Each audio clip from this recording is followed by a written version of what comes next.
Guys today's topic that is bioenergetics. ये हमारे पास बहुत बहुत इम्पॉर्टेंट टॉपिक है बिफोर स्टार्टिंग मेटाबॉलिज्म्स। अगर हमें मेटाबॉलिज्म समझने हैं तो उससे पहले सबसे पहले जो इम्पोर्टेंट चीज़ है वो है बायोएनर्जेटिक्स समझने के लिए कि ये बायोएनर्जेटिक्स है क्या।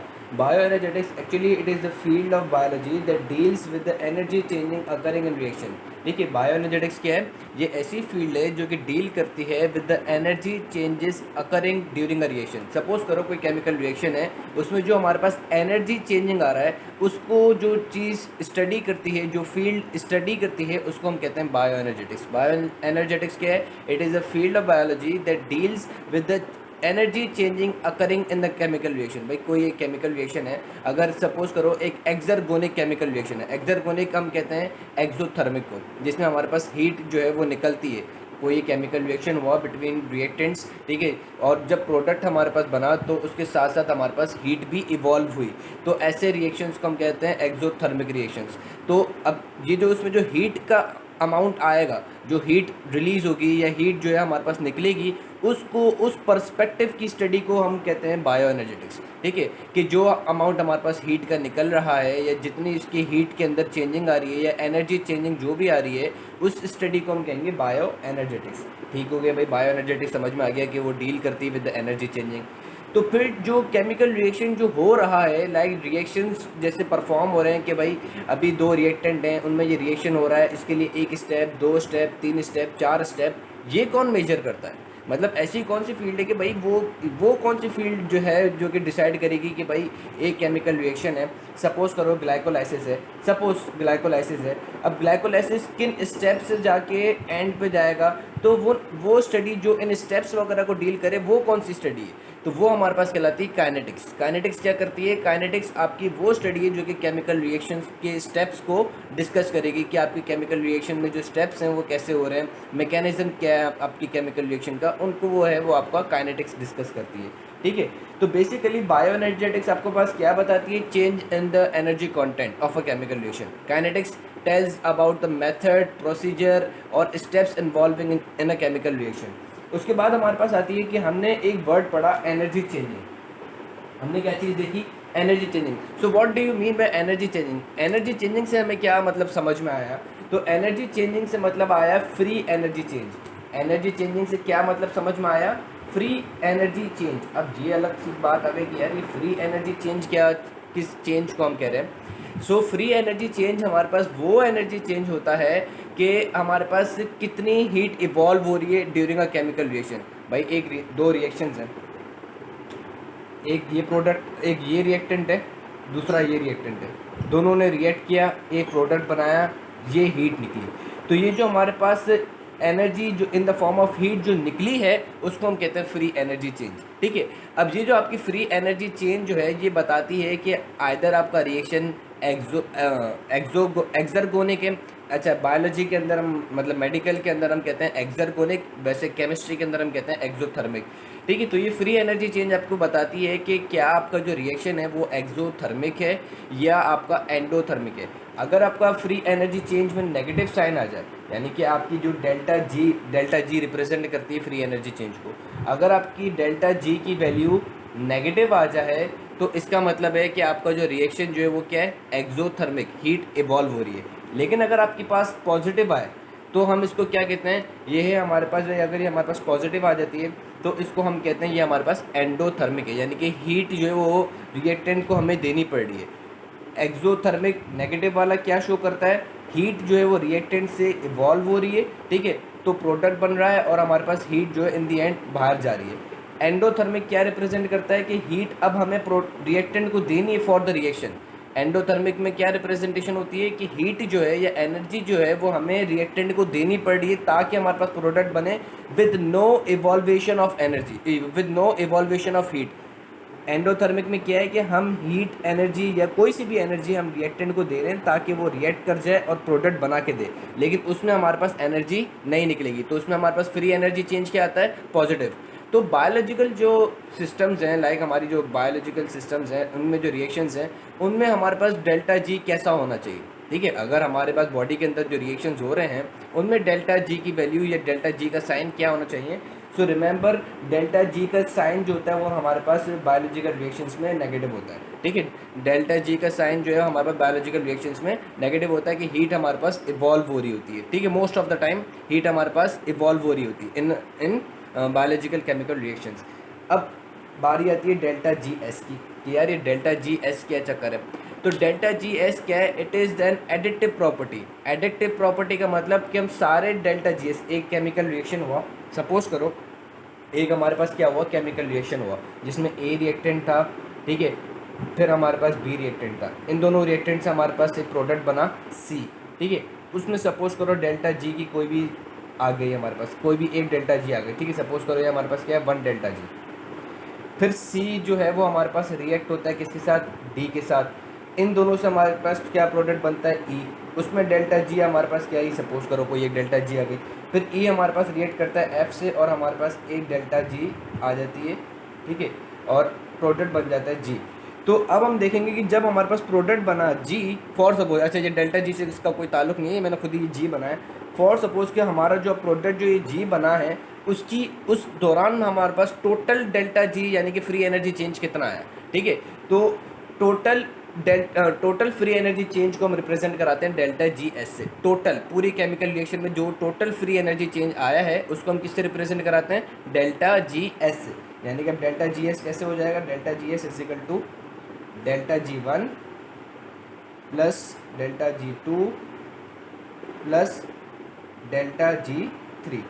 तो हम तीनों का सम करेंगे। तीनों का सम करने के बाद याद रखना कि अगर हमारा रिएक्शन स्पॉन्टेनियस होगा, यानी कि अगर हमारे पास ये बता रहे हैं कि भाई आपका जो रिएक्शन है वो है स्पॉन्टेनियस, तो याद रख लेना स्पॉन्टेनियस के लिए आपके पास डेल्टा जी एस की फाइनल वैल्यू नेगेटिव में आनी चाहिए, ठीक है। ये बात क्या याद रखना कि अगर ये आपको कह रहे हैं कि आपका रिएक्शन स्पॉन्टेनियस है, इसने आपको बता दिया कि भाई आपको जो केमिकल रिएक्शन होगा वो स्पॉन्टेनियस है, तो याद रख लेना फॉर स्पॉन्टेनियस केमिकल रिएक्शन आपका जो टोटल डेल्टा जी एस है, आपका टोटल डेल्टा जी एस का नेगेटिव आना लाजमी है। अगरचे अगर आपका सपोज करो कि डेल्टा जी वन जो है वो पॉजिटिव था, लेकिन डेल्टा जी टू और डेल्टा जी थ्री ये दोनों इतना नेगेटिव होंगे कि वो पॉजिटिव वाले को ओवरकम कर जाएंगे और डेल्टा जी एस की वैल्यू नेगेटिव में देंगे। अगर आपको ये कहता है जो आपका है ना, जो एग्जामिनर जो है वो आपको कहता है कि दिस रिएक्शन वॉज स्पॉन्टेनियस, तो फिर समझ लेना कि डेल्टा जी एस आखिर में आपका एक्सरगोनिक वाला होगा, नेगेटिव में आएगा, ठीक हो गया।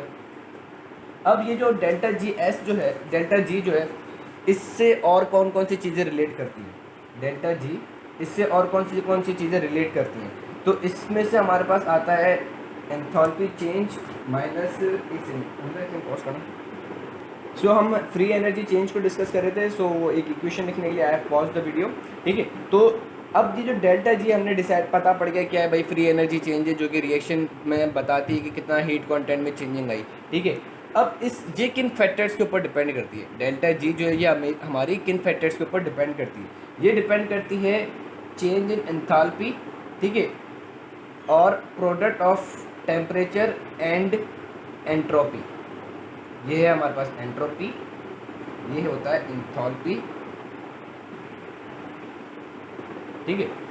अब डेल्टा जी इन तीनों के ऊपर डिपेंड करती है। अब एंथैल्पी क्या होता है, एंथैल्पी आपके पास वो एनर्जी होती है कि आप वो एनर्जी चेंज मेजर करते हो। एंथैल्पी में आप क्या मेजर करते हो, आप एंथैल्पी में वो एनर्जी चेंज मेजर करते हो जो स्टार्ट ऑफ द रिएक्शन में रिएक्टेंट के पास थी और एंड ऑफ द रिएक्शन में आपके पास बचेगी।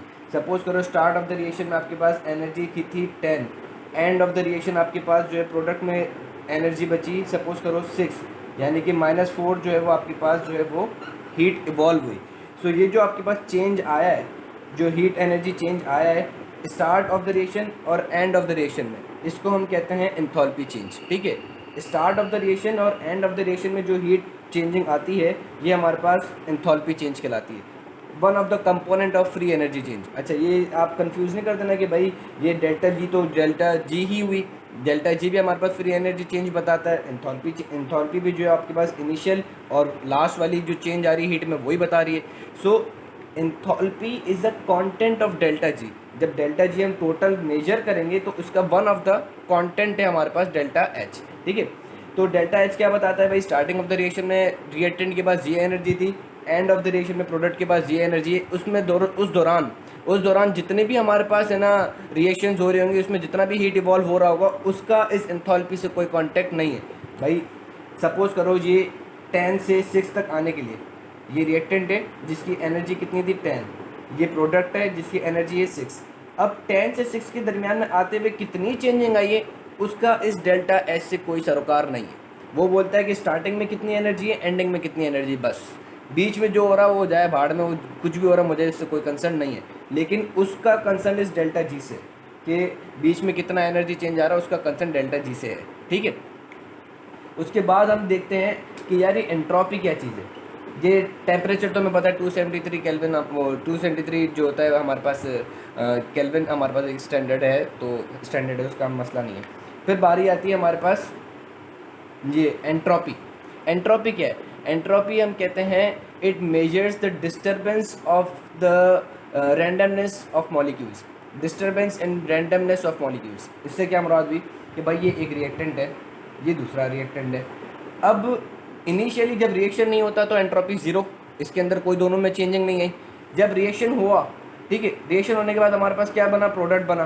तो जब हमारे पास प्रोडक्ट बना तो हमारे पास क्या होगा कि उस दौरान एंट्रोपी क्या होगी, ड्यूरिंग रिएक्शन एंट्रोपी क्या होगी, इनिशियली एंट्रोपी क्या होगी। इनिशियली एंट्रोपी ज़ीरो है, अभी रिएक्शन चल रहा है, ठीक है। तो जब ड्यूरिंग रिएक्शन हो रहा होगा तो हमारे पास एक रिएक्टेंट के मॉलिक्यूल्स दूसरे रिएक्टेंट के मॉलिक्यूल से मर्ज हो रहे होंगे। तो एक अपने रिएक्टेंट का जो एक स्ट्रक्चर है, सपोज करो स्क्वायर एक स्ट्रक्चर इसका अपना है, इसका ओवल स्ट्रक्चर है। इस दौरान में अभी जब इनिशियल है, इनिशियल दोनों का ये स्ट्रक्चर है। अब जब ये आपस में रिएक्ट करेंगे तो उन लोग का स्ट्रक्चर चेंज हो जाएगा।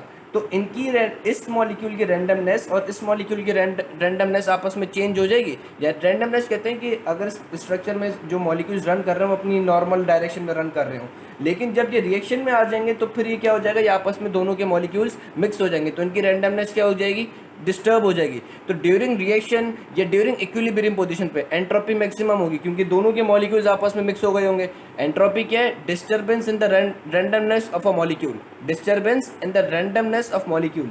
तो जब रिएक्शन हो रहा होगा तो हर एक मॉलिक्यूल की अपनी रैंडमनेस डिस्टर्ब हो जाएगी, ठीक है। ये एक मॉलिक्यूल है, ठीक है, सबसे सपोज करो ये हमारे पास क्या है, एक सब्सटेंस है, ठीक है। इसके अंदर डिफरेंट मॉलिक्यूल्स रन कर रहे हैं, ठीक है, रैंडमली कोई भी डायरेक्शन में रन कर रहे हैं, कोई यहाँ जा रहा है तो कोई यहाँ जा रहा है, ठीक है। ये अपना ये दूसरा सब्सटेंस है, इसका ये मॉलिक्यूल जहाँ जा रहा है, ये मॉलिक्यूल जहाँ जा रहा है, ठीक है। अब जब ड्यूरिंग रिएक्शन होगा तो इसके कुछ मॉलिक्यूल इसमें मर्ज हो जाएंगे, इसके कुछ मॉलिक्यूल इसमें मर्ज हो जाएंगे। तो दोनों जो सब्सटेंस हैं इनके मॉलिक्यूल्स की रैंडमनेस डिस्टर्ब हो गई। तो ड्यूरिंग केमिकल रिएक्शन और ड्यूरिंग केमिकल इक्विलिब्रियम हमारे पास एंट्रोपी क्या होगी, मैक्सिमम। कि भाई दोनों के अंदर जब रिएक्शन चल रहा है तो दोनों के मॉलिक्यूल्स आपस में मिक्स हो रहे हैं, और एंट्रोपी है इस चीज़ का नाम कि भाई मॉलिक्यूल्स आपस में मिक्स हो जाएं, ठीक है। तो उस दौरान हमारे पास क्या होगी, एंट्रोपी मैक्सिमम। एंट्रोपी मैक्सिमम कैसे होगी कि दोनों के मॉलिक्यूल्स आपस में मिक्स हो जाएं, ठीक है, तो एंट्रोपी मैक्सिमम। लेकिन जब एक प्रोडक्ट बन जाएगा, जब हमारे पास क्या हो जाएगा, एक प्रोडक्ट बन जाएगा, तो हमारे पास सब दोनों के मॉलिक्यूल्स एक साथ एक अपनी अलाइन पोजीशन में आ जाएंगे। तो हमारे पास क्या होगा कि अब एंट्रोपी जीरो की तरफ आ जाएगी, यानी कि अब मॉलिक्यूल्स एक अलाइंड पोजीशन में आ गए, अब एंट्रोपी जीरो पे आ जाएगी, और वी कैन से कि एंट्रोपी डिक्रीज हो जाएगी। तो याद रखना कि इन बायोलॉजिकल रिएक्शंस हमारे पास प्रोडक्ट बनता है तो हम कहते हैं कि in biological reactions we proceed in decreasing entropy, ठीक है। In biological reaction we proceed with decreasing entropy. ये चीज़ समझ में आ गई, ठीक है। तो जब इन सब का रिजल्ट आएगा तो अब अगर हम कोई फ्री एनर्जी चेंज मेजर करेंगे तो उसमें हम सारी वैल्यूज पुट करेंगे रिएक्शन की इन सब में, तो फिर हमारे पास डेल्टा जी की वैल्यू आ जाएगी, ठीक है। सिर्फ ये हमें इक्वेशन याद रखनी है, बाकी कोई और चीज़ इतनी ज़्यादा डिटेल में याद नहीं रखनी। लेकिन ये जो बेसिक्स हैं वो इस वजह से बता रहा हूँ क्योंकि ये वाइवा में आ सकते हैं कि कोई भी टीचर हुआ जिसको बायोकेमिस्ट्री का ज़्यादा शौक होगा तो वो आपसे ये एंट्रोपी और ये एंथैल्पी और ये डेल्टा जी वगैरह पूछ सकता है। एक और एक टर्म आती है जिसको हम कहते हैं डेल्टा जी, फिर ये है ना ये डिग्री का साइन बना हुआ होता है, ये इसको हम कहते हैं स्टैंडर्ड फ्री एनर्जी चेंज। इसमें क्या होता है, आपकी सारी स्टैंडर्ड कंडीशंस लग जाती हैं। भाई टेम्परेचर आपका 273 केल्विन होगा, ठीक है। उसके बाद फिर आपके पास जो है वो पीएच आपकी 7 होगी, रिएक्टेंट प्रोडक्ट की कंसंट्रेशन 1 होगी, ठीक है। और इसकी इक्वेशन जो है वो बुक में लिखी हुई, खाली आप देख लेना। बाकी ये इक्वेशन जो है वो इतनी ज़्यादा आपके पेपर में आने की चीज़ नहीं है, खाली आपको ये पता होना चाहिए कि डेल्टा जी ज़ीरो ये क्या चीज़ है, डेल्टा जी ज़ीरो या डेल्टा जी डिग्री जो है वो आपकी क्या चीज़ है, ठीक है। पॉज करना। स्टैंडर्ड फ्री एनर्जी चेंज के ऊपर बात कर रहे थे, तो ये इसकी इक्वेशन है स्टैंडर्ड फ्री एनर्जी चेंज की, RT/IN/B/A। तो ये RT जो है ये क्या है, ये आपका RT हो RT/IN/B/A। तो ये RT जो है ये क्या है, ये आपका RT होटल नहीं है, ठीक है। ये RT क्या है, ये RT आपका R जो है वो है ना गैस कांस्टेंट है, ठीक है। जो गैस कांस्टेंट होता है 8.321 जो भी वैल्यू होती है वो, T जो है टेम्परेचर है, IN जो है वो आपको रिप्रेजेंट करता है लॉग को, लोगारिथम को, B जो है वो आपका एक प्रोडक्ट है, A जो है वो आपका क्या है ना रिएक्टेंट है। इन दोनों की कंसंट्रेशन इक्विलिब्रियम पे। सो जब ये हम पुट करेंगे तो हमारे पास डेल्टा जी और इसकी ज़ीरो डेल्टा जी डिग्री की वैल्यू मिल जाएगी, और ये डेल्टा जी डिग्री क्या है, स्टैंडर्ड फ्री एनर्जी चेंज, ठीक हो गया। और इससे ज़्यादा डिटेल में आपसे कुछ नहीं पूछ सकते। प्रोसीडिंग फर्दर, अब हमारे पास नेक्स्ट जो चीज़ें डिस्कस करनी है वो है रिडॉक्स पोटेंशियल, क्योंकि बायो एनर्जेटिक्स में हमें अब डिस्कस ही क्या करना है, फ्री एनर्जी चेंज, ठीक है। अच्छा, एक होता है free energy change delta G, जिसको हमने क्या कह दिया, फ्री एनर्जी चेंज। मुझे एक जो चीज़ क्लियर करनी थी वो अच्छा याद आ गया ये टॉपिक क्लियर करने से पहले। डेल्टा जी क्या है आपके पास, फ्री एनर्जी चेंज। दूसरा हमारे पास एक और हम कहते हैं कि एनर्जी चेंज, एनर्जी से रिलेटेड एक और चीज़ वो आती है आपकी एटीपी। तो क्या एटीपी और फ्री एनर्जी चेंज एक ही चीज़ हुई? नहीं, एटीपी और फ्री एनर्जी चेंज एक चीज़ नहीं है। फ्री एनर्जी चेंज क्या रिप्रेजेंट करता है, total change in energy. Free energy change क्या रिप्रेजेंट करता है, total change in energy of a chemical reaction. कोई भी आपका रिएक्शन की जो है वो पूरी टोटल चेंज, ठीक है। फ्री एनर्जी चेंज क्या रिप्रेजेंट करता है, total change in energy of a chemical reaction. लेकिन एटीपी जो होता है वो आपके पास एक फॉर्म ऑफ एनर्जी है। एटीपी क्या है, एक फॉर्म ऑफ एनर्जी है जो कि इसी टोटल फ्री एनर्जी चेंज में से इवॉल्व आउट हुई भी होती है। सपोज करो कि आपका कोई भी एक केमिकल रिएक्शन था, उसमें आपके पास हीट जो है वो आपके पास निकल आपकी इवॉल्व हुई 10 किलो कैलोरी पर मोल, ठीक है। आपकी जो है कोई भी केमिकल रिएक्शन था उसमें डेल्टा जी जो इवॉल्व हुई वो कितनी थी, 10 किलो कैलोरी पर मोल। इसमें से हमारे पास 7.3 किलो कैलोरी पर मोल ये हमारे पास यूटिलाइज हो जाएगी एस एटीपी। बाकी जो रिमेनिंग है हमारे पास 2.7 किलो कैलोरी पर मोल ये हमारे पास जो है वो निकल जाएगी एस हीट, जो कि फिर हमारे पास क्या करेगी, बॉडी का टेम्परेचर वगैरह में रेगुलेट करने में काम आ जाएगी। भाई इंसान को सर्दी लगती है तो बॉडी को टेम्परेचर बढ़ाना भी तो होता है, तो उसमें फिर हमारे पास क्या होता है, ज़्यादा में ज़्यादा फ्री एनर्जी चेंज निकल रही होती है, ठीक। अब हमारे पास क्या करना है, अब जो नेक्स्ट जो टॉपिक है वो हम लोग को डिस्कस करना है कि जो एटीपी जो है वो हमारे पास कैसे प्रोड्यूस वगैरह होती है और वो उसका क्या चक्कर है। सो बिफोर स्टार्टिंग हमें कुछ टर्म्स पढ़नी पड़ेंगी, क्योंकि ये टर्म्स अगर नहीं पढ़ी तो आगे मेटाबॉलिज्म कुछ भी समझ में नहीं आएगा। सबसे पहली टर्म आती है वो आती है रिडॉक्स पोटेंशियल। अब ये रिडॉक्स पोटेंशियल क्या है, या इस रिडॉक्स पोटेंशियल से मुराद क्या है। रिडॉक्स पोटेंशियल जो है बेसिकली ये मेजर करता है द कैपेबिलिटी और ability of an electron of an redox couple, ठीक है। रिडॉक्स पोटेंशियल क्या है, ये मेजर करता है capability of a redox couple कि या तो वो किसी सब्सटेंस को ऑक्सीडाइज कर देगा या तो वो सब्सटेंस को रिड्यूस कर देगा। सपोज हमारे पास एक रिडॉक्स कपल है NADH। काफ़ी दफ़ा आप लोगों ने इस चीज़ को सुना होगा कि भाई ये इलेक्ट्रॉन एक्सेप्टर्स वगैरह होते हैं। तो ये क्या है, ये एक रिडॉक्स कपल है। इसमें एक क्या है पॉजिटिव, एक दो जो होता है वो आपके पास इलेक्ट्रॉन एक्सेप्टर होता है, एक जो होता है वो हमारे पास क्या होता है कि भाई ये जो NAD जो है ये हमारे पास क्या कराएगा, ये हमारे पास इलेक्ट्रॉन H जो है, इसमें NAD जो है ये हमारे पास क्या है, इसको ये हमने पूरा डिस्कस किया है भाई ये एक रिडॉक्स कपल है। अब इसमें NAD क्या करेगा, NAD के पास अपनी कैपेबिलिटी होती है कि वो इलेक्ट्रॉन एक्सेप्ट कर सकता है, हाइड्रोजन एक्सेप्ट कर सकता है। जब ये इलेक्ट्रॉन और हाइड्रोजन एक्सेप्ट कर लेगा तो ये हमारे पास क्या बन जाएगा, NADH।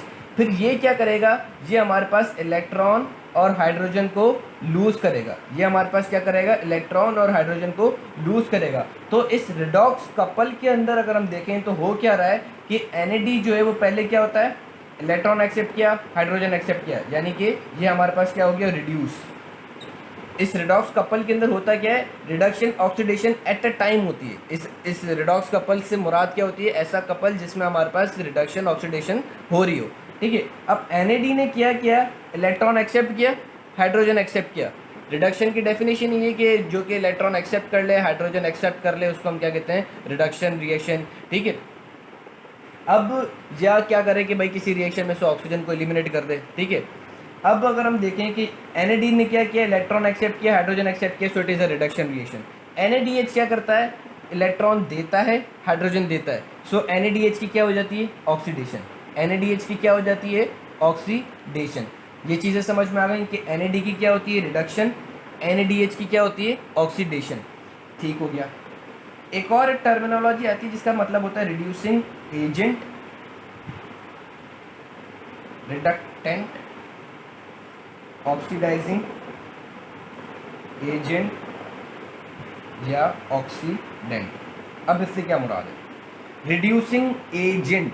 एजेंट का मतलब क्या होता है, काम करने वाला। एजेंट का मतलब क्या होता है, काम करने वाला। रिड्यूसिंग एजेंट, रिड्यूसिंग एजेंट का मतलब वो है कि जो ऐसा सब्सटेंस जो दूसरे सब्सटेंस को रिड्यूस करवाए।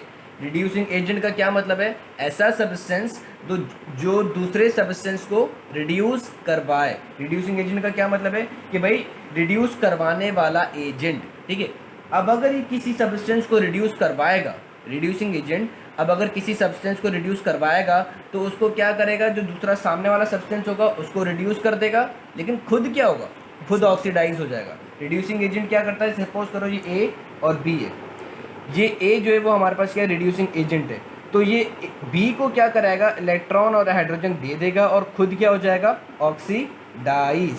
खुद क्या हो जाएगा, ऑक्सीडाइज, क्योंकि इसमें से इलेक्ट्रॉन और हाइड्रोजन निकल जाएंगे। तो इसी तरीके से अगर हम इस कंडीशन को देखें इस चीज़ के अंदर कि NAD जो है ये हमारे पास क्या करता है, इलेक्ट्रॉन ले रहा है, हाइड्रोजन ले रहा है। ठीक है, तो ये सपोज करो ये हमारे पास क्या कहलाता है, ऑक्सीडाइजिंग। अच्छा, ये इसको पहले इस एग्जाम्पल को समझाने से पहले मुझे ये चीज़ क्लियर करनी पड़ेगी। अब ऑक्सीडाइजिंग एजेंट से क्या मुराद है, ऑक्सीडाइजिंग एजेंट सामने वाले को ऑक्सीडाइज करवाने वाला। ठीक है, सामने वाले को ऑक्सीडाइज करवाने वाला। अब अगर ये ऑक्सीडाइज करवाएगा तो खुद क्या होगा, रिड्यूस। खुद क्या हो जाएगा, रिड्यूस। अगर ये किसी सब्सटेंस को ऑक्सीडाइज कराएगा तो खुद क्या होगा, रिड्यूस। ठीक है, अब NAD जो है सपोज करो अगर किसी सब्सटेंस को ऑक्सीडाइज कराता है, NAD जो है वो किसी सब्सटेंस को क्या कराएगा, ऑक्सीडाइज कराएगा, तो खुद क्या होगा, खुद हमारे पास रिड्यूस होगा।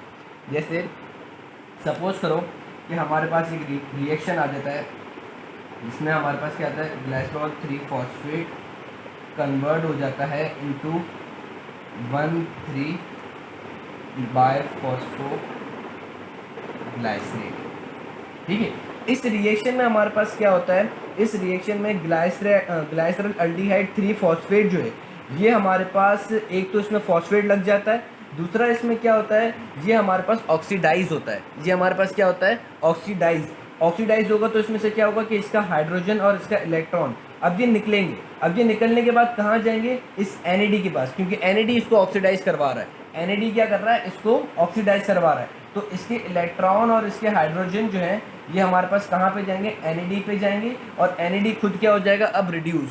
सो NAD जो है ये हमारे पास क्या है, ऑक्सीडाइजिंग एजेंट है। ठीक है, और NADH क्या होगा, NADH हमारे पास रिड्यूसिंग एजेंट होगा, क्योंकि ये दूसरे सब्सटेंस को रिड्यूस कराएगा और खुद क्या होता है, खुद हमारे पास ऑक्सीडाइज हो जाएगा। NADH क्या होगा, NADH रिड्यूसिंग एजेंट है, क्योंकि वो दूसरे सब्सटेंस को ऑक्सीडाइज कराता है, दूसरे सब्सटेंस को रिड्यूस कराता है by giving electron and hydrogen and itself, यानी ये खुद जो है ये खुद हमारे पास क्या हो जाता है, ऑक्सीडाइज होता है। ठीक है, तो रिडॉक्स पोटेंशियल क्या है, रिडॉक्स पोटेंशियल जो है वो इस रिडॉक्स कपल की कैपेबिलिटी के ऊपर डिपेंड करता है कि ये जो रिडॉक्स कपल है ये किसी सब्सटेंस को हमारे पास क्या करेगा, या तो ये उसको ऑक्सीडाइज कराएगा या उसको हमारे पास क्या कराएगा, रिड्यूस कराएगा। ठीक है, अब रिडॉक्स पोटेंशियल की क्या होती हैं, कुछ वैल्यूज़ होती हैं। रिडॉक्स पोटेंशियल की हमारे पास क्या होती हैं, वैल्यूज़ होती हैं। जैसे अगर हमारे पास नेगेटिव रिडॉक्स पोटेंशियल है, अगर पॉजिटिव रिडॉक्स पोटेंशियल है, तो इससे क्या मुराद है, अगर हमारे पास नेगेटिव रिडॉक्स पोटेंशियल है तो वो हमारे पास क्या कराएगा, वो अपने अंदर से इलेक्ट्रॉन इमिट कराने की करेगा। नेगेटिव है ना, और अगर इसके अंदर ज़्यादा इलेक्ट्रॉन आ जाएंगे तो क्या होगा, और नेगेटिव होने की करेगी, तो नेगेटिव नेगेटिव क्या करेंगे, रिपल्जन, तो ये अपने अंदर से क्या कराएगा, इलेक्ट्रॉन निकलवाएगा। सो जो ज़्यादा नेगेटिव इलेक्ट्रोड पोटेंशियल रखते हैं तो वो हमारे पास क्या होते हैं, वो हमारे पास कहलाते हैं रिड्यूसिंग एजेंट्स। ठीक है, जो हमारे पास ज़्यादा नेगेटिव इलेक्ट्रोड पोटेंशियल रखते हैं वो हमारे पास क्या कहलाते हैं, वो कहलाते हैं रिड्यूसिंग एजेंट। क्यों? क्योंकि ये लोग क्या करते हैं कि ये लोग अपने अंदर से इलेक्ट्रॉन निकलवा के किसी सब्सटेंस को इलेक्ट्रॉन देते हैं। जो मोर नेगेटिव इलेक्ट्रोड पोटेंशियल वाला होता है वो हमारे पास क्या कहलाता है, वो हमारे पास कहलाता है रिड्यूसिंग एजेंट। क्यों? क्योंकि ये अपने अंदर से इलेक्ट्रॉन निकलवा के दूसरे सब्सटेंस को इलेक्ट्रॉन देते हैं और दूसरे सब्सटेंस को रिड्यूस करते हैं, खुद क्या हो जाते हैं, ऑक्सीडाइज। ठीक है। और पॉजिटिव वाले क्या होते हैं, पॉजिटिव वाले हमारे पास जो है ना ये इलेक्ट्रॉन लविंग होते हैं। पॉजिटिव वाले क्या होते हैं हमारे पास, इलेक्ट्रॉन लविंग। तो ये हमारे पास क्या करेंगे, ये खुद जो है ये रिड्यूस होते हैं और सामने वाले सब्सटेंस को, कोई भी जो सामने वाला सब्सटेंस है उसको क्या कराते हैं, ऑक्सीडाइज।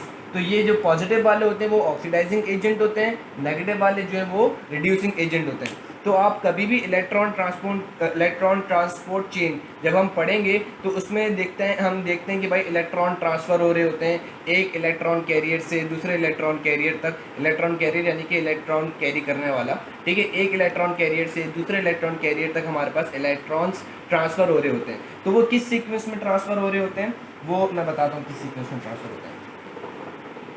सपोज़ करो कि भाई आपके पास NAD भी है, ठीक है, NADH2 भी है, ठीक है, और FAD भी है, ठीक है, NADH2 FADH2, ठीक है। अब हमें इलेक्ट्रॉन ट्रांसफ़र कराना है, तो भाई कैसे पता पड़े कि भाई ये वाला कपल जो है वो इसको इलेक्ट्रॉन देगा या ये वाला कपल जो है ये इसको इलेक्ट्रॉन देगा, कैसे पता पड़े, ठीक है। तो ये पता कैसे पड़े, ये पता पड़ता है रिडॉक्स पोटेंशियल से कि भाई कौन सा कपल किसको रिड्यूस करेगा या कौन सा कपल किसको ऑक्सीडाइज करेगा, ये किससे पता पड़ता है, रिडॉक्स पोटेंशियल से। अब सपोज करो जिस रिडॉक्स पोटेंशियल की वैल्यू हमारे पास क्या होगी, नेगेटिव, वो क्या कराएगा, वो अपने अंदर से इलेक्ट्रॉन्स देगा। तो उसमें से हमारे पास इलेक्ट्रॉन ट्रांसपोर्ट चेन में एक जगह से दूसरी जगह पे इलेक्ट्रॉन पास होंगे।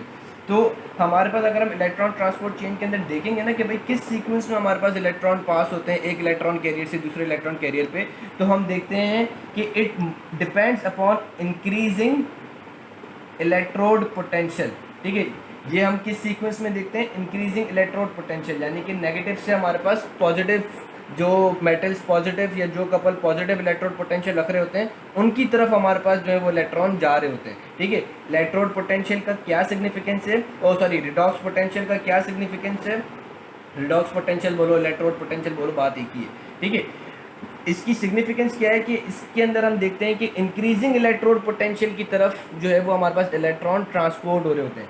जैसे एक ये कपल है, दूसरा ये कपल है, तीसरा सपोज करो FMN है, ठीक है, और FMNH2। अच्छा ये याद रख लेना कि मुझे इनकी अभी रिडॉक्स पोटेंशियल वाली बात याद नहीं है, मैं तो जस्ट एग्जांपल दे रहा हूँ, हो सकता है रिवर्स भी हो, मुझे अभी कंफर्म याद नहीं है, ठीक है, क्योंकि ये वैल्यूज़ याद करने की नहीं होती है, ऐसा इंपॉर्टेंट कोई मसला नहीं है, ठीक। तो सपोज करो कि भाई NADH2 सबसे ज़्यादा नेगेटिव था, इसकी इलेक्ट्रोड पोटेंशियल सबसे ज़्यादा नेगेटिव थी। ये क्या करेगा, ये इलेक्ट्रॉन किसको देगा, FADH वालों को, FAD को देगा। तो FAD क्या हो जाएगा, FADH2 और इसके अंदर दो इलेक्ट्रॉन FADH, अच्छा ये याद रखना, FADH प्लस ये FADH2 तो पूरा बन जाता है, इसके अंदर दो इलेक्ट्रॉन भी आ जाता है।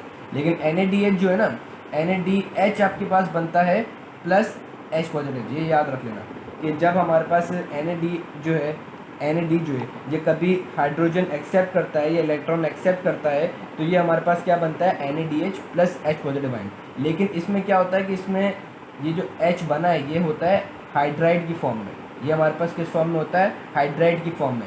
ये हमारे पास दोनों इलेक्ट्रॉन कैरी कर लेता है, ये हमारे पास दोनों इलेक्ट्रॉन कैरी कर लेता है और खाली प्रोटॉन जो है वो एलिमिनेट होता है। फिर यही NADH, अब ये क्या करेगा, ये वाला हाइड्रोजन भी इसको देगा, ये वाला हाइड्रोजन भी इसको देगा, इसमें से दोनों इलेक्ट्रॉन इसको दे देगा, ठीक। अब FADH2 बन गया। अब कैसे आगे इलेक्ट्रॉन जाए, अब भाई इस FMNH2 का भी हमारे पास रिडॉक्स पोटेंशियल पॉजिटिव में होगा, तो फिर यहाँ से यूँ चले जाएगा। सो इस तरीके से हमारे पास इलेक्ट्रॉन फ्लो होता है किसके अंदर, इलेक्ट्रॉन ट्रांसपोर्ट चेन के अंदर, ठीक हो गया भाई, समझ में आ गया। अब ये हम अभी इलेक्ट्रॉन ट्रांसपोर्ट चेन के ऊपर बात कर रहे हैं। So what is this electron transport chain, ठीक है, ये हमारे पास इलेक्ट्रॉन ट्रांसपोर्ट चेन है क्या, ठीक है। तो याद रखना गाइस कि ये वो वाहिद चीज़ है इलेक्ट्रॉन ट्रांसपोर्ट चेन कि जिसके थ्रू आपको ATP मिलेगी। हम क्या डिस्कस कर रहे थे इनिशियली, फ्री एनर्जी चेंज, और फ्री एनर्जी चेंज का इंपॉर्टेंट कंटेंट क्या है, ATP। तो इलेक्ट्रॉन ट्रांसपोर्ट चेन के जरिए हमें ATP मिलती है, ठीक है। सो अब सवाल यह है कि यार खाली इलेक्ट्रॉन ट्रांसपोर्ट चेन के जरिए से हमें एटीपी मिलती है, तो नहीं, हमारे पास 3 तरीके हैं जिससे हमारे पास एटीपी मिलती है। एक तो भाई फोरमोस्ट हमारे पास आ जाता है इलेक्ट्रॉन ट्रांसपोर्ट चेन। दूसरा तरीका substrate level phosphorylation, substrate level phosphorylation, ठीक है। और तीसरा, यार ये तीसरा इतना मुश्किल नाम है, ये मुझे चैटर्जी एक सेकंड देखनी पड़ेगी, इसके अंदर ये रिटर्न है। सो गाइस हम लोग जो है वो डिस्कस कर रहे थे कि कितने मेथड्स से हमारे पास एटीपी प्रोड्यूस होती है। So these are the methods by which ATP is produce. पहला है इलेक्ट्रॉन ट्रांसपोर्ट चेन, जो कि फोर मोस्ट इंपॉर्टेंट है, ठीक है, जो कि हमारे पास क्या होता है, फोर मोस्ट इंपॉर्टेंट है। ये कहाँ पर होता है, ये हमारे पास होता है जो है माइटोकॉन्ड्रिया के अंदर, ठीक है। ये प्रोसेस हमारे पास क्या होता है, माइटोकॉन्ड्रिया के अंदर। इसमें क्या होता है कि इसमें हमारे पास हाई एनर्जी कैरियर बॉन्ड्स होते हैं, हमारे पास क्या होते हैं, सॉरी, इलेक्ट्रॉन कैरियर्स होते हैं, हाई एनर्जी कैरियर्स होते हैं। वो फिर क्या होते हैं कि वो फिर जब ऑक्सीडाइज होते हैं तो वो हमारे पास एटीपी रिलीज कराते हैं। अब हाई एनर्जी कैरियर से क्या मुराद है, NADH2, ये मैं बताऊंगा, सारे डिटेल में भी डिस्कस करना है, NADH2, FADH2, ठीक है। ये सारे हमारे पास क्या है, हाई एनर्जेटिक इलेक्ट्रॉन कैरियर्स होते हैं। फिर जब ये हमारे पास इलेक्ट्रॉन्स आखिर में जाके ऑक्सीजन को दे रहे होते हैं, फिर वो ऑक्सीजन के साथ मिल जाते हैं और फिर उन हाई इलेक्ट्रॉन्स में से जो एनर्जी निकलती है उसका एक पार्ट हम यूज़ करते हैं for the formation of ATP, क्योंकि जाहिर सी बात है सारी फ्री एनर्जी चेंज तो हम एटीपी में नहीं कन्वर्ट करते, खाली स्पेसिफिक अमाउंट जो होता है वो free, specific amount of free energy change release from the movement of electron is use in the formation of ATP, ठीक। उसके बाद हमारे पास कैसे होती है, उसके बाद हमारे पास होती है substrate level phosphorylation. Substrate level phosphorylation से कैसे कि भाई एक सबस्ट्रेट था, उसने क्या किया, उसने अपना फॉस्फेट रिलीज़ किया, वो कंबाइन हुआ एडीपी के साथ, एडीपी के साथ कंबाइन होने के बाद हमारे पास डायरेक्टली एटीपी बन गई, ठीक है। सबस्ट्रेट लेवल के अंदर क्या होता है कि there is no involvement of high energy electron carrier substances, ठीक है। सबस्ट्रेट लेवल फॉस्फोरिलेशन में क्या होता है कि ये जो हमारे पास हाई इलेक्ट्रॉन कैरियर्स जो होते हैं इनकी हमारे पास नीड नहीं होती। हाई इलेक्ट्रॉन कैरियर से मुराद हाई एनर्जेटिक इलेक्ट्रॉन कैरियर्स जो होते हैं, हमें उनकी नीड नहीं होती। क्या होता है, सबस्ट्रेट आया, उसने डायरेक्टली फॉस्फेट रिलीज़ किया, फॉस्फेट इस एडीपी के साथ बाइंड हुआ और एटीपी मिल गई, ये हमारे पास कहलाती है सबस्ट्रेट लेवल फॉस्फोरिलेशन। ये कहाँ होती है भैया, हमारे पास ग्लाइकोलाइसिस वगैरह में हो जाती है, फैटी एसिड की ऑक्सीडेशन वगैरह में हो जाती है और कई साइटोसोल वगैरह में हर जगह हो जाती है। और रेड ब्लड सेल्स, बैक्टीरिया वगैरह, इन सब में जो वाहिद सोर्स होता है एनर्जी का वो सबस्ट्रेट लेवल फॉस्फोरिलेशन होता है। क्यों, क्योंकि भाई याद रखना, red blood cells do not have mitochondria. अब उनमें माइटोकॉन्ड्रिया नहीं है तो इलेक्ट्रॉन ट्रांसपोर्ट चेन होगी, नहीं होगी, नहीं होगी, तो एटीपी का खाली जरिया क्या बचा, सबस्ट्रेट लेवल फॉस्फोरिलेशन। यानी कि ग्लाइकोलाइसिस में हम देखेंगे कि कुछ अमाउंट ऑफ एटीपी रिलीज़ होती है, तो वो एटीपी जो रिलीज़ हुई सो बस उनके लिए उनकी मेम्ब्रेन परमेबिलिटी वगैरह बनाने के लिए, आयन चैनल्स की मूवमेंट कराने के लिए, चैनल्स के फ्यूल जो कहलाता है, फ्यूल ऑफ चैनल्स, यानी कि चैनल की जाहिर सी बात है मूवमेंट कराने के लिए हमें एटीपी देनी पड़ती है, सोडियम पोटेशियम ट्रांसपोर्ट के लिए एटीपी देनी पड़ती है, मेम्ब्रेन परमेबिलिटी के लिए एटीपी देनी पड़ती है। तो मेम्ब्रेन इंटेग्रिटी के लिए जो एटीपी मिलती है, मतलब जो देनी पड़ती है, वो खाली कहाँ से आती है, ग्लाइकोलाइसिस से आती है और इनके पास कहीं और से नहीं आती। हाँ, कुछ और सब्सटेंसेस हैं जो कि हमारे पास इन रेड ब्लड सेल्स की जो होती है वो मेम्ब्रेन की इंटेग्रिटी मेंटेन करती है, वो भी हमारे पास ग्लूकोज से आते हैं, उसको हम डिटेल में डिस्कस करेंगे यूरानिक एसिड पाथवे के थ्रू। वो हमारे पास क्या होता है कि ग्लूकोज से कुछ सब्सटेंसेस आते हैं, लाइक हमारे पास है ना, वी कैन से कि रिड्यूस ग्लूटाथायोन, ठीक है, यूडीपी ग्लूकोयूरानिक एसिड आता है, ग्लूकोयूरानिक एसिड पाथवे के थ्रू वो क्या करता है, वो हमारे पास कॉन्जुगेशन में हेल्प करता है, कॉन्जुगेशन के बाद वो ग्लूटाथायोन बनाता है और ग्लूटाथायोन जो होता है वो मेम्ब्रेन इंटेग्रिटी को मेंटेन करता है। इसको डिटेल में डिस्कस करेंगे, ठीक। रोल ऑफ क्यूनॉन साइकिल, यार ये बेचारी वाहिद ये 3 जो चीज़ें हैं, ये यकीन करें मैंने खाली चैटर्जी में पढ़ी, ना लिपिन कोड में थी, ना चैटर्जी में थी, ना लिपिन में थी, ना सतिया में थी।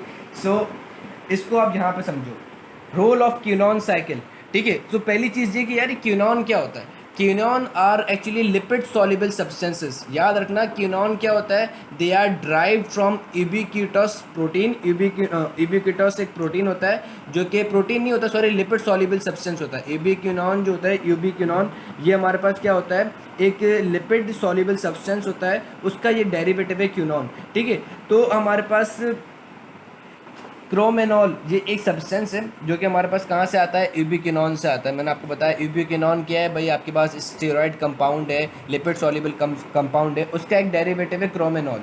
ठीक है, ये क्रोमेनॉल क्या होता है, जब इस क्रोमेनॉल की हमारे पास ऑक्सीडेशन हो जाती है, उसमें से जब एक हाइड्रोजन निकल जाता है, निकल जाने के बाद वो हमारे पास बन जाता है क्यूनॉन, क्यूनॉन मीथीन। ठीक है, और इस क्यूनॉन मीथीन वाले स्टेप पे ये बुक भी हमारी ऐसी है कि इसने थ्योरी के अंदर ये लिखा है कि यहाँ पे फॉस्फेट ऐड होता है, लेकिन डायग्राम के अंदर ये नहीं बताया कि यहाँ पे फॉस्फेट ऐड हो रहा है। ठीक है, तो इस क्यूनॉन क्यूनॉन ये मीथीन के अंदर हमारे पास इनऑर्गेनिक फॉस्फेट जो है वो ऐड हो जाता है।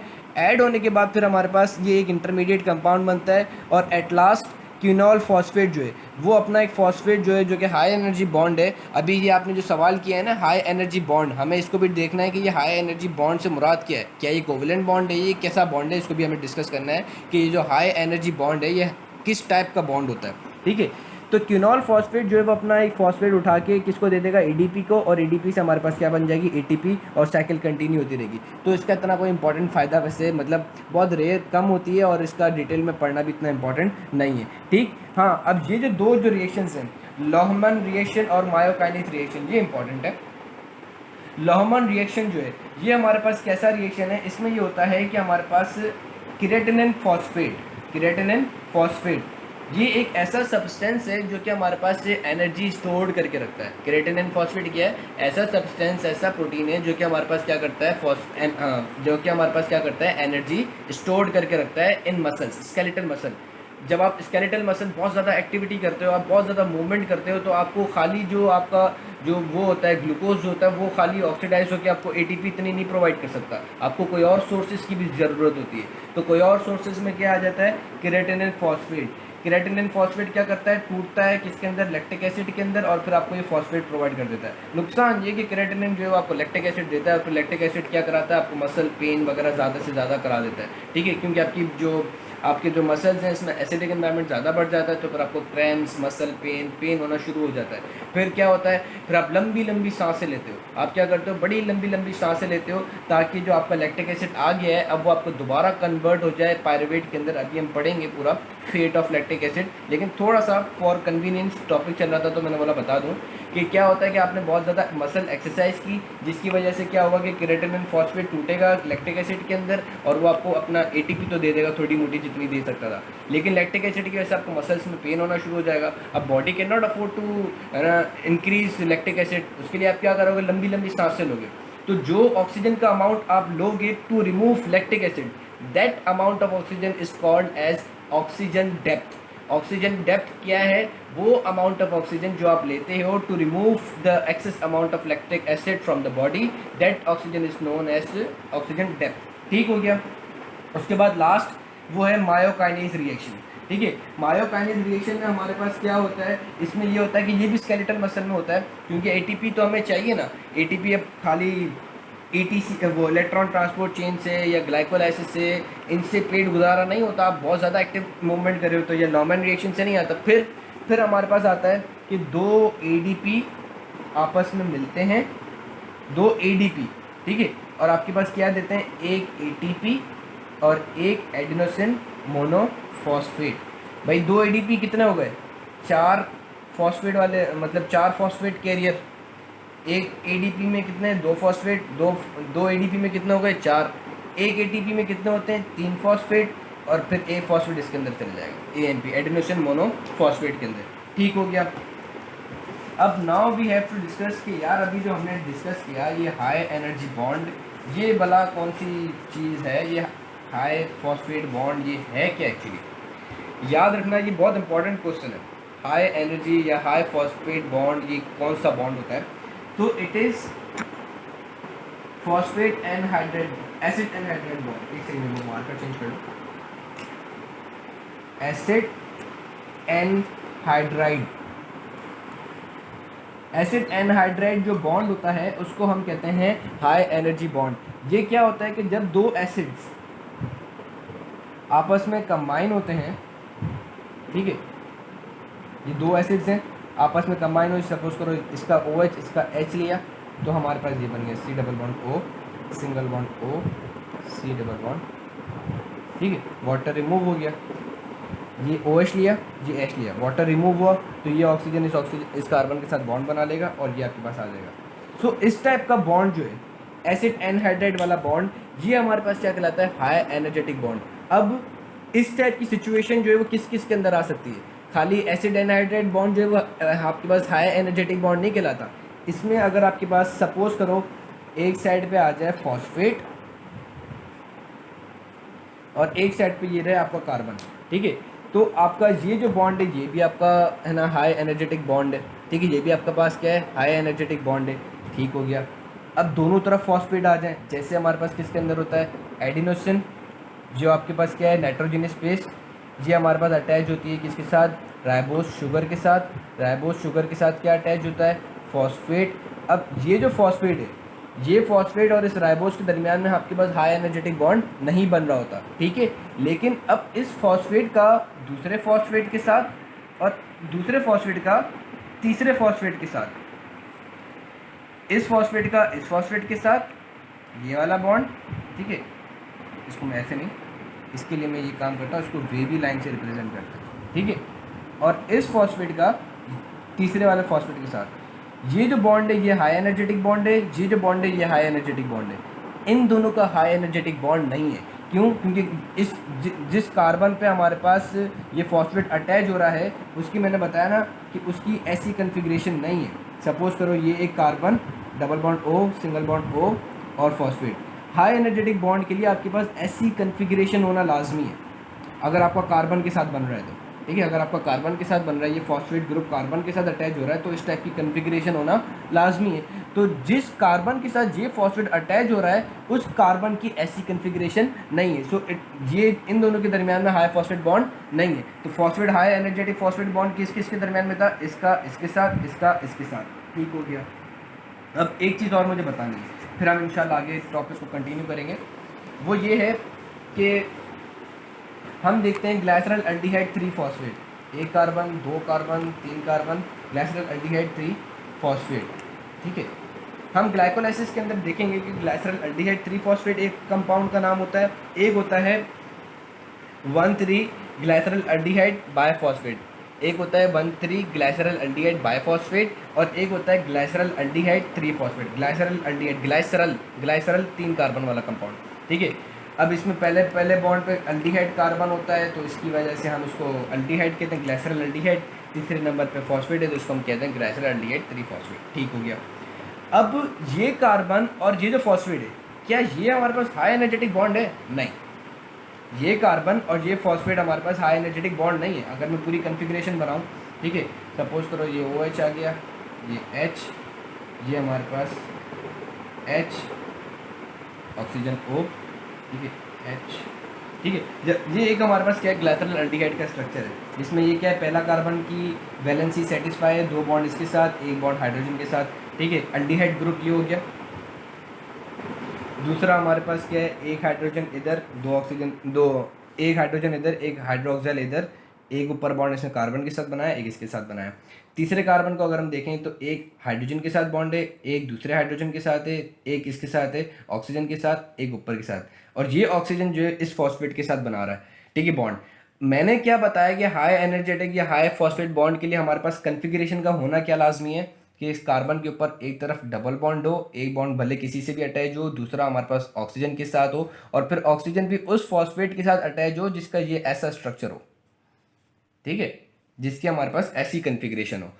तो ग्लाइसरल एल्डिहाइड 3 फॉस्फेट में हमारे पास ये जो 3 फॉस्फेट वाला वो होता है बॉन्ड, ये हमारे पास हाई एनर्जेटिक बॉन्ड नहीं होता। तो फिर हम क्या करते हैं, इसके लिए हम ये करते हैं कि हम एक फॉस्फेट ग्रुप इसमें अटैच कराते हैं, ठीक है, और इसकी डिहाइड्रोजनेशन वगैरह करते हैं, ताकि जो हमारे पास पहला वाला जो सब्सटेंस जो है, मतलब पहला वाला जो कार्बन जो है, ये हमारे पास क्या करे, ये हमारे पास हाई एनर्जेटिक बॉन्ड जो है वो बनाने के कैपेबल हो जाए। ग्लाइसरल एल्डिहाइड 3 फॉस्फेट की जब हम डिहाइड्रोजनेशन कराते हैं, यानी कि उसको हम ऑक्सीडाइज कराते हैं, ठीक है, ऑक्सीडाइज कराते हैं और उसके साथ फिर जो हम फॉस्फेट ऐड करते हैं तो पहला कार्बन जो होता है वो फिर हमारे पास हाई एनर्जेटिक बॉन्ड बनाने वाला कार्बन बन जाता है। तभी फिर जब वो टूटता है तो फिर हमारे पास है ना वो एटीपी देता है। ठीक हो गया। तो एटीपी हमारे पास हर उस बॉन्ड से आएगी जो कि हाई एनर्जेटिक बॉन्ड होगा। आम मामूली बॉन्ड या मामूली किसी कार्बन से टूट के जो है वो आपके पास एटीपी नहीं मिलेगी। ठीक है। So moving further towards the last topic of this important chapter, ठीक है, वो है इलेक्ट्रॉन ट्रांसपोर्ट चेन। अब इलेक्ट्रॉन ट्रांसपोर्ट चेन बेसिकली क्या है, इसके अंदर हमारे पास बहुत इंपॉर्टेंट है समझना, क्योंकि जो भी आपके पास फैटी एसिड की आप ऑक्सीडेशन कर दो कि भाई आपकी ऑक्सीडेशन हो जाए फैटी एसिड की, या आपकी हमारे पास अमाइनो एसिड मेटाबॉलिज्म हो जाए, कार्बोहाइड्रेट मेटाबॉलिज्म हो जाए, सबका end result electron transport chain ही है। अगर आपको एटीपी उनसे लेनी है ज्यादा अमाउंट में तो आपका एंड रिजल्ट वो इलेक्ट्रॉन ट्रांसपोर्ट चेन ही है। ठीक है। अब वो भी इलेक्ट्रॉन ट्रांसपोर्ट चेन कैसे कि ये तीनों जो है एंड में, बिल्कुल एंड में, in the end stage of their metabolism ये लोग जाएंगे ट्राई कार्बोक्सिलिक एसिड साइकिल के अंदर, और फिर ट्राई कार्बोक्सिलिक एसिड साइकिल से हमारे पास ये NADH2 FADH2 ये सारी चीजें जो है ये प्रोड्यूस होंगी। ठीक है। और ये सारी चीजें फिर किसके अंदर जाती हैं, इलेक्ट्रॉन ट्रांसपोर्ट चेन के अंदर। ठीक हो गया। सो अब अगर हम इसको डिस्कस करें, एक सेकंड यार, डस्टर कर रहे थे। ठीक है, कंटिन्यू करते हैं इलेक्ट्रॉन ट्रांसपोर्ट चेन को। मैंने बता दिया कि भाई इलेक्ट्रॉन ट्रांसपोर्ट चेन क्या है, वो वाहिद जरिया जहाँ पे हमारे पास TCA से जो इलेक्ट्रॉन कैरियर्स आए हुए होते हैं उनसे हम इलेक्ट्रॉन लेके फिर ATP प्रोड्यूस कराएंगे। ठीक है। तो इलेक्ट्रॉन ट्रांसपोर्ट चेन नहीं होगी तो फिर TCA का भी कोई फायदा नहीं है। ठीक हो गया। So now we continue with, ठीक है, कि इलेक्ट्रॉन ट्रांसपोर्ट चेन में एक्चुअली होता क्या है। इलेक्ट्रॉन ट्रांसपोर्ट चेन, अच्छा ये भी चीज़ अच्छी याद आ गई मुझे, इलेक्ट्रॉन ट्रांसपोर्ट चेन समझने से पहले हमें माइटोकॉन्ड्रिया का स्ट्रक्चर समझना पड़ेगा। ठीक है, माइटोकॉन्ड्रिया का स्ट्रक्चर हम देखते हैं। यहाँ पे आप देखो, ये है आपका एक माइटोकॉन्ड्रिया का स्ट्रक्चर। एक माइटोकॉन्ड्रिया के अंदर आपके पास क्या होती है, outer membrane, inner membrane, outer membrane, inner membrane. इन दोनों मेम्ब्रेन के दरमियान में क्या होता है, इंटर मेम्ब्रेनस स्पेस। इन दोनों मेम्ब्रेन के दरमियान में क्या होता है, inter membranous space. Outer membrane freely permeable होती है टू ऑल द आइंस, सारे जो आइंस वगैरह भी जो हैं, ATP जो है, या हमारे पास इलेक्ट्रॉन कैरियर्स वगैरह भी जो हैं, जो साइटोसोल, मतलब साइटोसोल में से कोई भी चीज़ जो है इस आउटर मेम्ब्रेन से आ सकती है। मोस्ट ऑफ इट जो है वो परमेबल होती है। ठीक हो गया। सब्सटेंसेस आ गए कहाँ पे, इंटर मेम्ब्रेनस स्पेस में। Now these substances can not go to can not pass through inter membranous space, inner membrane. जो सब्सटेंसेस हमारे पास इंटर मेम्ब्रेनस स्पेस में आ गए वो सब्सटेंसेस फिर इनर मेम्ब्रेन को क्रॉस करके मैट्रिक्स में नहीं जा सकते। ठीक है, ये चीज़ याद रख लेना कि inner membrane is selectively permeable. Inner membrane आपके पास हाईली सिलेक्टिवली परमेबल होती है। वो ऐसे हर एरे गहरे नथु गहरे को जाने नहीं देती।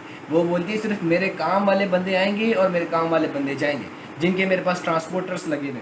सपोज करो कि हमारे पास इतनी बड़ी बात, oxalic acetic acid, oxalic acetic acid पूरा आपके पास मैट्रिक्स में बन रहा होता है।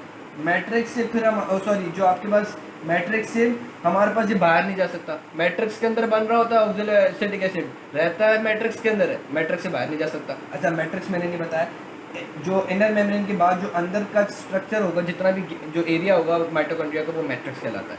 मैट्रिक्स के अंदर हमारे पास क्या होती है, ट्राई कार्बोक्सिलिक एसिड प्रोसेस होता है, यानी कि जो एंड स्ट्रक्चर जो है लाइक अमाइनो एसिड, उसकी ब्रेकडाउन, अमाइनो एसिड कैटाबॉलिज्म का आखिरी stage TCA cycle, carbohydrate metabolism का आखिरी stage TCA cycle, fat metabolism का आखिरी stage try carboxylic acid cycle. ठीक हो गया।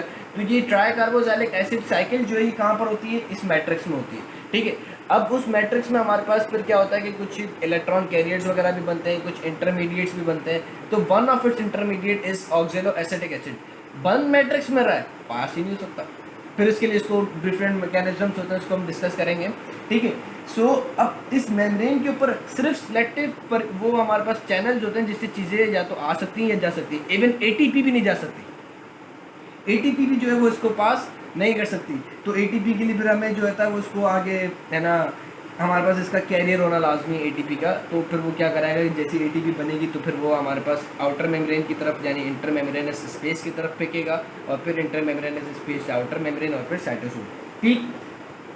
इनर मेम्ब्रेन जो होती है वो आपकी क्या होती है, फोल्डेड फॉर्म में होती है। इनर मेम्ब्रेन जो है वो आपकी क्या होती है, फोल्डेड फॉर्म में होती है। तो इसको इस फोल्डेड फॉर्म को हम कहते हैं क्रिस्टी। Christie of mitochondria. ठीक हो गया, ये सरफेस एरिया इंक्रीज करने के लिए इंपॉर्टेंट होती है। ठीक हो गया। अब इसके अंदर जो है बाकी क्या होता है, इलेक्ट्रॉन ट्रांसपोर्ट चेन की जितना भी जो कॉम्प्लेक्स जो है, 5 कॉम्प्लेक्स होते हैं इलेक्ट्रॉन ट्रांसपोर्ट चेन के, वो सारे के सारे हमारे पास कहाँ लोकेटेड होते हैं, हमारे पास जितने भी जो मैं आपको बता रहा हूँ 5 कॉम्प्लेक्सेस, ये सारे के सारे कहाँ पर होते हैं, इनर मेम्ब्रेन पे। इलेक्ट्रॉन ट्रांसपोर्ट चेन के सारे कॉम्प्लेक्सेस कहाँ पर होते हैं, हमारे पास इनर मेम्ब्रेन पे। इलेक्ट्रॉन ट्रांसपोर्ट चेन के जितने भी कॉम्प्लेक्सेस हैं they all are located on the inner membrane. जितने भी आपके पास ये इलेक्ट्रॉन ट्रांसपोर्ट चेन के कॉम्प्लेक्सेस हैं, 5 कॉम्प्लेक्सेस, ये लोकेटेड कहाँ पर है, इनर मेम्ब्रेन में। मैट्रिक्स जो है, याद रखना, मैट्रिक्स जो है ये हमारे पास क्या होता है, it is highly acidic. Matrix क्या है, हाईली एसिडिक। बहुत सारे H पॉजिटिव आयन इसके अंदर होते हैं। ठीक है, जैसे मैंने अब यहाँ पर बनाया, उसकी अपनी जरूरत नहीं है। अब यहाँ पर देखो, मैट्रिक्स के अंदर बहुत सारे आपके पास क्या होते हैं, H पॉजिटिव आयन्स होते हैं। मैट्रिक्स के अंदर हमारे पास क्या होते हैं, बहुत सारे H पॉजिटिव आयन्स। ठीक हो गया भाई, समझ में आ गई। अब होगा क्या कि अब हम ये चीज़ सिर्फ याद रखना कि मैट्रिक्स में हमारे पास क्या है, H पॉजिटिव आयन्स होते हैं। ठीक हो गया। अब एक सेकंड हमने पॉज करना।